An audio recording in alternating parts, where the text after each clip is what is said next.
আজকে এই মাহফিলে আসার আগে একটা বক্তব্য শুনলাম। আমাদের একজন আলেম, উনি কওমি অঙ্গনের বড় আলেম, তিনি বলতেছে আপনারা শুধু দুইজনরে নিয়ে ফালাফালি করেন, ইমাম হাসান ইমাম হুসাইন, এই দুইজনকে নিয়ে ফালাফালি করেন। নবীজির তো আরো কয়েকজন নাতি আছে, তাদের ব্যাপারে আলোচনা করেন না কেন?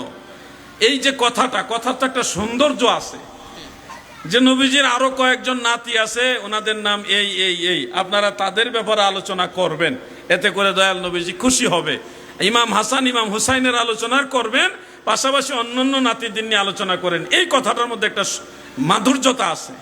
তো এই যে কইল দুইজন লিয়া লাফালাফি করি, ইমাম হাসান ইমাম হুসাইনের কথা বলাটা ওনার কাছে লাফালাফি। নাউজুবিল্লাহ বলেন।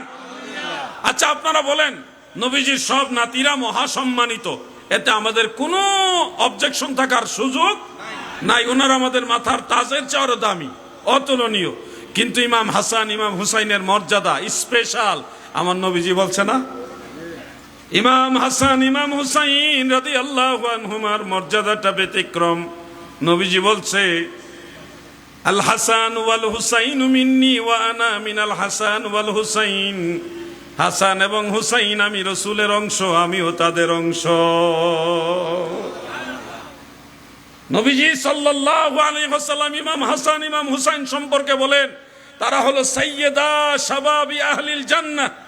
জান্নাতে যত যুবক থাকবে তাদের সবার সরদার হবে ইমাম হাসান ইমাম হুসাইন। সুবহানাল্লাহ বলেন। স্পেশাল।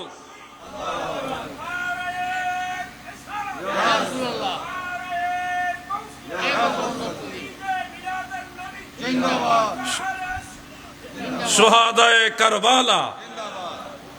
আমার দয়াল নবীজির স্পেশাল এই দুইজন নাতির মর্যাদা নবীজি নিজে বয়ান করেছেন, যার কারণে কিন্তু আমরা এটা আলাদা গুরুত্ব দেই।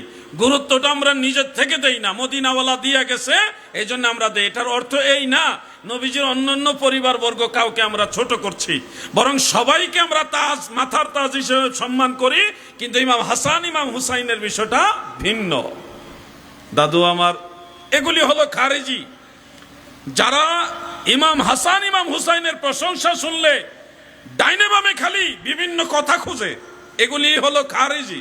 খারেজি চিনতে অনেক বড় বড় কিতাব পড়া লাগে না, এ অল্পতেই বুঝবেন। আপনারা আমাকে একটা জিনিস সহযোগিতা করুন।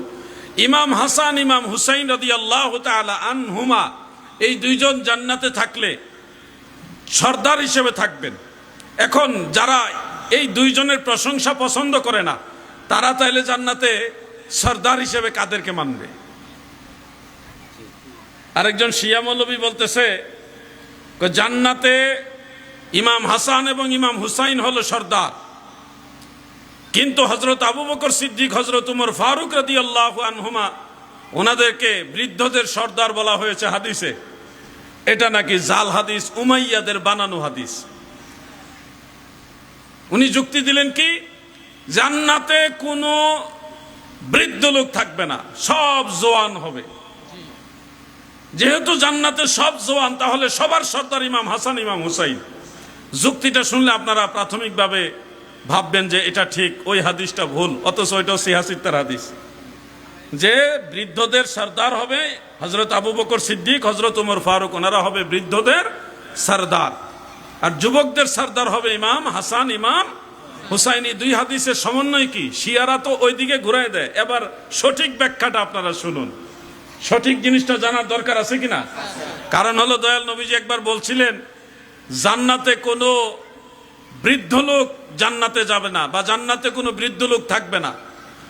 তখন যারা সাহাবীদের মধ্যে বৃদ্ধ বয়োজ্যেষ্ঠ, তারা চিন্তা করে গেলেন, বললেন ইয়া রাসূলুল্লাহ, তাহলে আমরা কি জান্নাতে যেতে পারবো না? আমরা তো বয়োজ্যেষ্ঠ, মুরব্বী হয়ে গেছি, বৃদ্ধ হয়ে গেছি। দয়াল নবীজি মুস্কি হাসি মুবারক দিয়ে বলছে, তোমরা যখন জান্নাতে থাকবে তখন বৃদ্ধ রূপে থাকবে না, নওজওয়ান হিসেবে থাকবে। সুবহানাল্লাহ। এটা দিয়েও শিয়াজারা তার একটা আবার ব্যাখ্যা দেয় যে দেখেন, জান্নাতে কোনো বৃদ্ধ লোক থাকবে না, সব জওয়ান থাকবে। অতএব হযরত আবু বকর সিদ্দিক, হযরত উমর বৃদ্ধদের সর্দার, এই কথা সঠিক না। এটাও একটা যুক্তি তাদের। মনে রাখবেন কথাগুলো ভাই।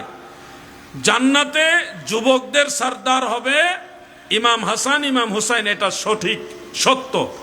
কিন্তু মনে রাখবেন কোন দৃষ্টিতে, যুবক বয়সে যারা দুনিয়া থেকে ইন্তেকাল হয়েছে তাদের সরদার হবে ইমাম হাসান ইমাম হুসাইন। আর বৃদ্ধ বয়সে দুনিয়া থেকে যারা ইন্তেকাল হয় তারা জান্নাতে যুবক বয়সের মতোই প্রবেশ করবে, কিন্তু তাদের সরদার হবে হযরত আবু বকর সিদ্দিক, হযরত ওমর ফারুক।